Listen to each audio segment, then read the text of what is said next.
제가 어쩌다 이런 막장 드라마 주인공이 됐는지. 아, 닉네임은 뭐라고 하지? 그래. 고민 많은 유부녀라고 할게요. 아줌마 티 팍팍 나죠? 암튼 제 얘기 좀 들어봐요. 진짜 딱 막장 드라마 뺨 따고 후려치는 스토리니까. 저는 32, 남편이랑은 7년 차 부부예요. 남편 이름은 석호라고 할게요. 석호 씨 처음 만났을 때는 진짜 나름 괜찮았어요. 키는 좀 작았지만 나름 귀엽고 섬세한 스타일. 그런데 결혼하고 나니까 그 섬세함은 온데간데 없고 그냥 답답하고 재미없는 남자가 돼버렸어요. 반면에 석호 친구 민준이는 와.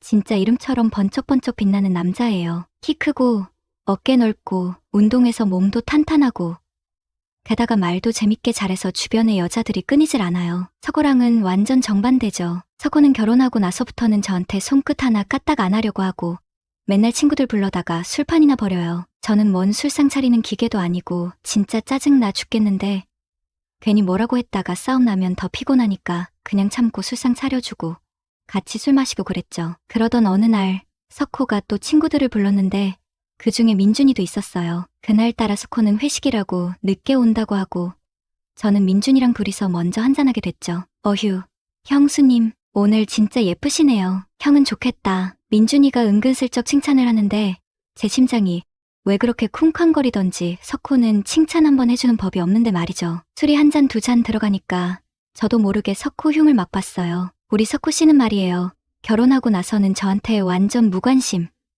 로맨틱이라고는 일도 찾아볼 수가 없다니까요. 에이, 설마요. 형이 원래 그런 스타일이 아니라니까요. 제가 아는데 형은 속으로 형수님 많이 좋아해요. 좋아하면 뭐해요. 표현을 안 하는데 저는 요즘 무슨 룸메이트랑 사는 기분이에요. 그렇게 술을 마시면서 민준이랑 속 깊은 이야기까지 나누게 됐어요. 민준이는 제 이야기를 들어주면서 따뜻하게 위로해줬고 저는 그런 민준이한테 점점 더 끌리기 시작했죠. 그때였어요. 술에 취한 석호가 비틀거리면서 집에 들어온 거예요. 석호는 집에 오자마자 저희 둘을 보더니 눈이 휘둥그레져서는 어이, 민준이 자식, 너 왜 여기 있어? 너 설마 우리 마누라랑 단둘이 술 마신 거야? 아니, 형, 무슨 그런 섭섭한 말씀을. 형수님 심심하실까봐 제가 잠깐 들린 거죠. 민준이는 아무렇지 않게 능글맞게 대답했고 저는 괜히 석호 눈치가 보여서 얼른 자리를 피했어요. 석호는 그날도 어김없이 술을 엄청 마시고 오는 것을 소파에서 뻗어버렸어요. 저는 석호를 방에 데려다 놓으려고 했지만 술에 취해서 꼼짝도 안 하는 바람에 포기하고 말았죠. 그렇게 석호는 거실에서 잠들고 저는 민준이랑 단둘이 방에 남게 됐어요. 형수님, 저 오늘 여기서 자고 가도 될까요? 술을 너무 많이 마셔서 운전하기 힘들 것 같아요. 민준이가 갑자기 그러는 거예요. 저는 순간 당황했지만 딱히 거절할 명분이 없었어요. 그래요. 그럼 손님 방에 이불 깔아줄게요. 저는 애써 태어난 척하면서 손님 방에 이불을 깔아줬어요. 그런데 그때부터였어요. 제 심장이 미친 듯이 뛰기 시작한 게 손님 방에 이불을 깔아주고 나오는데 민준이가 저를 빤히 쳐다보는 거예요. 그 눈빛이 뭔가 평소랑 달랐어요. 석호한테서는 절대 느껴본 적 없는 남자다운 눈빛이었죠. 형수님, 민준이가 나지막한 목소리로 저를 불렀어요. 저는 심장이 터질 것 같았지만 애써 태어난 척 대답했죠. 네, 왜 그러세요? 저 사실 할 말이 있는데. 민준이가 머뭇거리며 말끝을 흐렸어요. 저는 괜히 불안한 예감이 들었어요. 혹시 저한테 고백하려는 건가? 무슨 말씀인데요? 저 사실 형수님을. 민준이가 제게 한 걸음 다가왔어요. 저도 모르게 뒤로 물러섰죠. 민준이의 얼굴이 점점 가까워졌어요. 좋아해요, 형수님. 민준이의 고백과 동시에 그의 입술이 제 입술에 닿았어요. 저는 순간적으로 숨이 멎는 것 같았어요. 석호와는 늘 싱겁고 재미없었는데 민준이와는 마치 온몸에 불이 붙은 것처럼 뜨겁고 황홀했어요. 저는 정신없이 민준이에게 응했어요. 저는 그동안 석호와의 답답하고 지루한 결혼 생활에서 잊고 있었던 뜨거운 열정을 다시 느꼈어요. 하지만 한편으로는 죄책감과 불안감에 휩싸였어요. 석호는 지금 거실에서 술에 취해 자고 있고 저는 그의 친구와 불륜을 저지르고 있으니까요. 안 돼요, 민준 씨. 우리 이러면 안 돼요. 저는 겨우 정신을 차리고 민준이를 밀어냈어요. 하지만 민준이는 제 손목을 잡고 다시 저를 끌어당겼어요. 괜찮아요, 형수님. 아무도 모를 거예요. 우리 오늘만큼은 세상에 우리 둘만 있는 것처럼. 민준이의 눈빛은 간절했고 그의 목소리는 감미로웠어요. 저는 그의 유혹을 뿌리칠 수가 없었어요. 그날 밤, 저는 민준이와 뜨거운 밤을 보냈어요. 석호와는 비교도 할 수 없는 최고의 밤이었죠. 민준이는 제 몸을 정말 소중하게 다뤄줬고 저를 진정한 여자로 만들어줬어요. 하지만 밤이 지나고 아침이 되자 죄책감과 불안감이 저를 짓눌렀어요. 저는 어쩌다 이렇게 돌이킬 수 없는 강을 건너게 된 걸까요? 아침 햇살이 방 안 가득 쏟아지고 저는 옆에서 곤히 잠든 민준이를 바라보았어요. 그의 얼굴은 어젯밤에 뜨거웠던 열정은 온데간데 없이 평온해 보였죠. 하지만 제 마음은 불안과 죄책감, 그리고 알 수 없는 쾌감이 뒤섞여 폭풍처럼 요동치고 있었어요. 내가 어쩌다 이렇게. 거실에서는 석호의 코 고는 소리가 들려왔어요. 어젯밤 제가 그의 친구와 넘지 말아야 할 선을 넘는 동안 그는 아무것도 모른 채 술에 취해 잠들어 있었던 거죠. 민준이가 깨어나 저를 바라보며 나지막한 목소리로 말했어요. 좋은 아침이에요. 형수님 아니. 이제는 그의 말에 저는 그의 입을 손으로 막으며 조용히 하라고 속삭였어요. 아직은 이 상황이 믿기지 않았고 현실을 받아들일 용기가 없었어요. 아무 일도 없었던 거예요. 하지만 제 말을 끝맺기도 전에 민준이는 제 손을 잡고 자신의 뜨거운 입술에 가져다 댔어요. 더 이상 거짓말하지 마세요. 어젯밤 우리는 서로에게 진심이었잖아요. 그의 눈빛은 마치 모든 것을 알고 있다는 듯 꿰뚫어보는 듯했어요. 그의 말처럼 어젯밤 우리는 서로에게 진심이었어요. 석호와의 결혼 생활에서는 단 한 번도 느껴본 적 없는 뜨거운 열정과 황홀경을 민준이와 함께 나누었죠. 하지만 그렇다고 해서 이 불륜을 정당화할 수는 없었어요. 저는 유부녀였고 민준이는 남편의 오랜 친구였죠. 민준 씨, 우리 이러면 안 돼요. 석호 씨가 알면 괜찮아요. 아무도 모르게 하면 돼요. 우리 앞으로도 계속 만나요. 민준이는 제 두려움을 아는지 모르는지 아니면 알면서도 모르는 척하는 건지 아무렇지 않게 말을 이어갔어요. 저는 그의 당당함에 당황스러우면서도 한편으로는 묘한 끌림을 느꼈어요. 내가 지금 무슨 생각을 하는 거지? 머릿속에서는 끊임없이 경고 알람이 울리고 있었지만 제 마음은 이미 위험한 금단에 사랑의 발을 들여놓고 있었어요. 그 후로 민준이와 저는 석호 몰래 틈틈이 만남을 이어갔어요. 처음에는 죄책감에 시달렸지만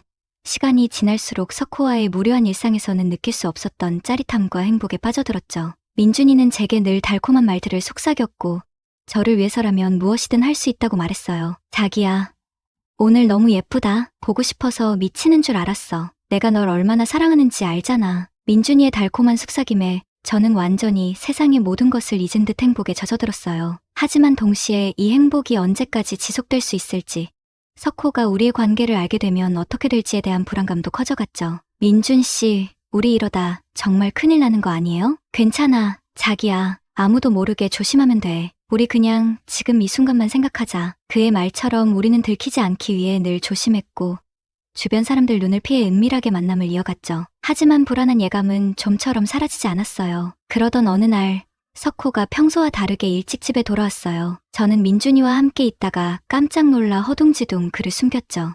여보, 오늘따라 일찍 왔네? 응. 일이 일찍 끝나서. 근데 집에서 무슨 냄새 안 나?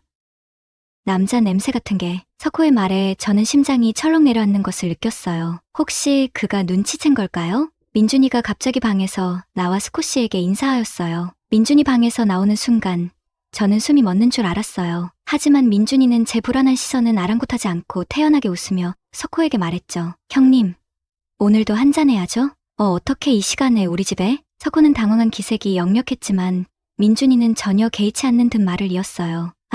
저번에 제가 말씀드린 거 있잖아요.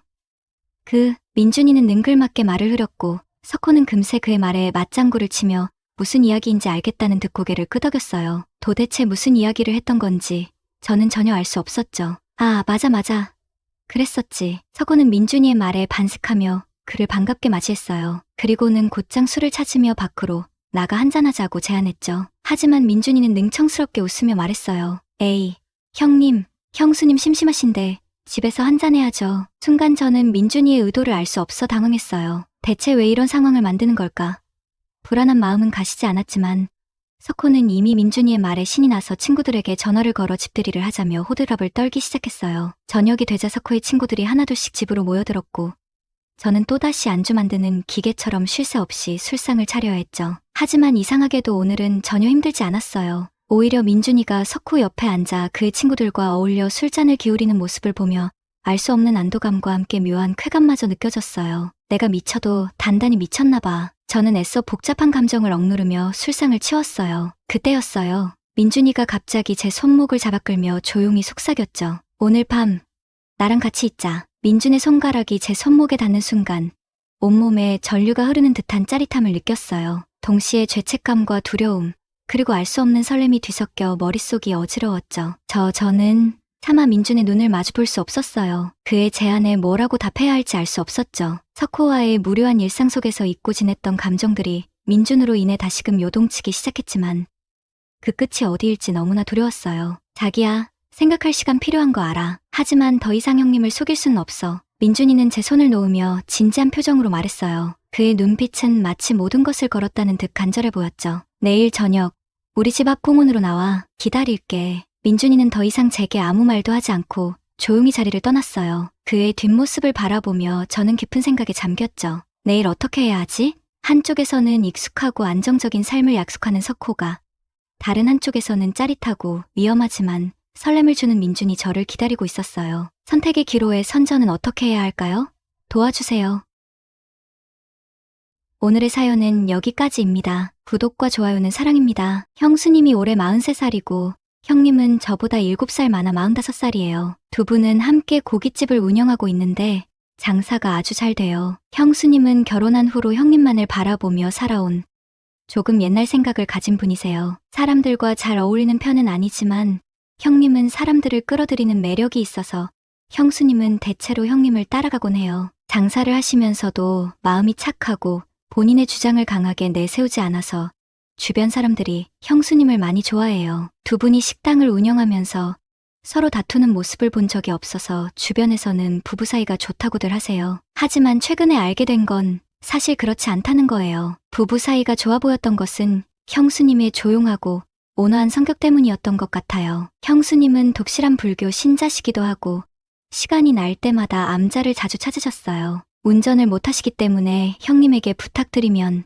운전을 배우라는 타박을 받으셨다고 해요. 형수님은 예전엔 형님만 의지하시는 분이셨어요. 그런데 요즘 보면 그게 아닌 것 같아요. 가끔 형님이 우리 카센터에 와서 바쁘지 않으면 형수님을 좀 태워달라고 부탁하곤 했죠. 우리 집에 도와주는 동생이 있는데 요즘엔 일이 많지 않아서 그 동생 혼자서도 일을 감당할 수 있을 정도예요. 전에도 몇 번 가까운 거리는 제가 형수님을 태워드렸고 이런 일이 반복되면서 이제는 형수님이 직접 전화해서 부탁하시기도 해요. 같이 다니면서 이런저런 얘기를 나누다 보니 자연스럽게 형님과 형수님 사이의 관계에 대해서도 알게 되었어요. 생각했던 것보다 부부 사이가 좋지 않다는 걸 알게 됐죠. 어느 날 형수님이 108배를 마치고 돌아오다가 바쁜 일이 없으면 커피 한잔 하자고 하셨어요. 커피를 마시면서 이런저런 이야기를 나누다가 형수님이 창밖을 멍하니 바라보시며 인생이 참 허무하다고 하셨어요. 왜 그렇게 생각하시냐고 묻기도 전에 형님이 요즘 달라졌다고, 그 이유를 최근에 알게 되셨다고 말씀하셨어요. 요즘 형님이 이상하다고 생각했어요. 일하는 중에도 몰래 전화를 받으러 나가고 자주 친구를 만나러 간다고 하더라고요. 그런데 그 친구의 아내를 시장에서 우연히 만났는데 그 친구가 몇 달 전부터 다른 지역에서 일하고 있다고 하더군요. 그래서 형수님이 남편 몰래 전화를 확인해 봤다고 해요. 그랬더니 정신없이 오고 간 문자와 전화 내역이 있었다고 합니다. 더 충격적인 건 그 상대가 1년 전에 남편과 이혼한 형수님의 친구라는 것이었어요. 형수님이 그 말을 하면서 눈물을 흘렸고 저는 형수님의 손을 꼭 잡아줬습니다. 상대가 자기 친구라는 사실을 알고 어떤 기분일지 짐작이 갔어요. 자기 남편밖에 몰랐던 형수님이 남편과 친구에게 당한 배신감에 인생을 다시 돌아보게 된 것 같았습니다. 그래서 나는 형수님 아직 그렇게 단정 짓지는 마시라 얘기했더니 형수님은 그 두 사람이 모텔에 같이 들어가는 걸 다른 친구가 봤다고 하더라고요. 형수님은 눈이 부어 있었어요. 형님에게 이야기해봤냐고 물었더니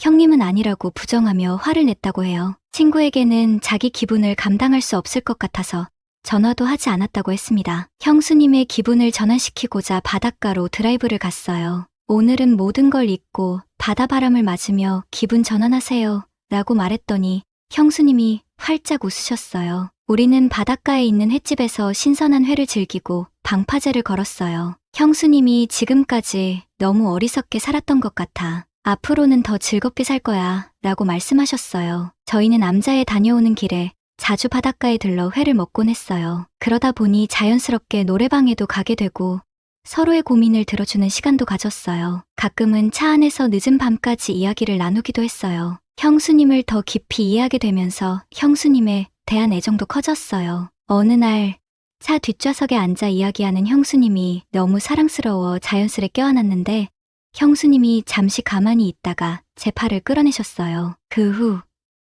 이제 가요. 늦었네요. 라며 형수님이 뒷좌석에서 내려 조수석으로 옮겼습니다. 며칠 전 형수님이 일요일 아침부터 암자에 가자고 했습니다. 그날도 암자에서 108배를 하고 나서 바닷가로 차를 몰았어요. 일요일이라 손님이 많았죠. 내 자네도 술을 따르니까 형수님은 깜짝 놀라며 차는 어떻게 하려고요? 여기선 택시도 부르기 어려울 텐데 라고 걱정했습니다. 걱정 마세요. 노래방에서 노래 몇 곡 부르고 바닷바람을 쐬면 금방 깰 거예요. 이제 겨우 12시 조금 넘었어요. 저녁에 들어가면 되니까요. 오늘은 장사도 안 하잖아요. 라고 말했습니다. 횟집에서 나와 평소처럼 노래방에 갔습니다. 형수님과 노래를 부르며 블루스를 추었고 형수님도 싫지 않은 듯 발을 맞춰주었습니다. 밖으로 나오니 시원한 바람이 불어 정신이 번쩍 들었습니다. 방파제 쪽에는 낚시꾼들이 있었습니다. 형수님은 술이 안 깰 것 같은데 어떻게? 라고 했습니다. 저는 형수님, 저곳에서 한두 시간만 자면 깰 겁니다. 라고 제안했습니다. 바닷가 근처에 있는 모텔을 가리키며 형수님께 말했어요. 하지만 형수님은 들어가서 좀 자고 나오세요. 저는 여기 차 안에 있을게요. 나는 다시 한번 하지만 형수님은 차 안에 혼자 계시는데 제가 혼자 편안하게 잘 수 있을까요? 라고 하며 다시 모텔에 들어가자 권했어요. 저는 2시간만 자면 돼요. TV 보면서 시간 보내시면 됩니다. 라고 설득했죠. 형수님은 망설이는 듯했지만 조금만 더 설득하면 동의하실 것 같았어요. 그렇게 우리는 모텔에 들어갔습니다. 나는 침대에 누워 쉬었고 형수님은 소파에 앉아 TV 채널을 여기저기 돌리고 있더군요. 저는 잠이 안 온다는 핑계로 형수 옆으로 가서 소파에 같이 앉았어요. TV를 보고 있는 형수님을 보고 있자니 끓어오르는 욕구를 잡을 수 없었고 저는 형수님에게 다가가 키스를 했습니다. 그때 형수님도 저를 받아주었고 저는 더욱 진도를 나가려고 했어요. 그 순간 형수님은 여기까지가 딱 좋아, 더는 내가 준비가 필요해 라고 하시며 저의 욕정을 눌러주시더군요. 그 다음 날 형님한테서 전화가 왔어요. 죄 짓고 못 산다는 말이 나를 두고 하는 거야. 전화기에 형님이라고 뜬 글자를 보고 깜짝 놀랐어요. 가슴이 두근거렸지만 전화를 받으며 진정시켰습니다. 형님은 이번 일요일 등산 가기로 한 것을 알고 있냐고 물으셨어요. 한 달 전 형님 가게에서 술을 마시며 약속한 일이었죠. 형님, 형수님과 그림을 팔고 화방을 운영하는 지영이 형수님, 장판집을 아는 형춘 이형님 부부, 그리고 우리 부부가 함께 등산 가기로 한 약속이었습니다. 형님이 약속 시간에 늦지 않게 오라고 당부했어요. 하지만 나는 지난번 일도 있고 좀 꺼려하던 형수님도 데리고 등산을 오겠다고 하여 마음이 무겁더군요. 다음날 우리는 산 입구에서 모였고 형수님은 생각보다 밝게 나를 반겨주더군요. 우리 일행 5명은 금방 멀어져서 결국 저와 형수님만 뒤처져서 따로 걷게 됐습니다. 형수님이 일부러 뒤처진 것 같았어요. 우리 둘만 남자 나를 자기라고 불렀습니다. 자기야, 따라와봐. 형수님이 제 손을 잡고 등산로에서 벗어나 숲속으로 데려갔습니다. 이런 모습은 상상도 못했던 일이었어요. 형수님은 갑자기 변한 것이 아니라 그동안 그녀의 변화를 눈치채지 못했던 것이었습니다. 그날 저녁에는 오랜만에 산행을 한 기념으로 고깃집에서 모두 모였습니다. 모두 기분이 좋아서 술도 많이 나왔고 그만큼 더 빨리 취해서 술자리도 일찍 끝났어요. 저희 집사람은 내일 회사에 가야 하니까 일찍 집에 갔고 형춘이 형님이나 지영이 형수님은 술을 많이 마셔서 집에 보냈습니다. 형수님과 저만 남아 뒷정리를 하기로 했습니다. 나와 형수님은 그날 많이 마시지 않았어요. 청소를 빠르게 마친 뒤 우리 둘은 주방 쪽에 있는 작은 방에서 맥주 한 잔씩을 마시며 새벽까지 시간을 보냈죠. 다른 사람들은 모두 취해 집으로 돌아갔고 우리 집사람은 내일 일찍 출근해야 해서 일찍 잠들었을 거예요. 이상으로 오늘의 사연을 마칩니다. 지금까지 들어주신 모든 분들께 감사드립니다. 구독과 좋아요, 알림 설정을 부탁드립니다. 여러분 모두 행복한 하루 되시길 바랍니다.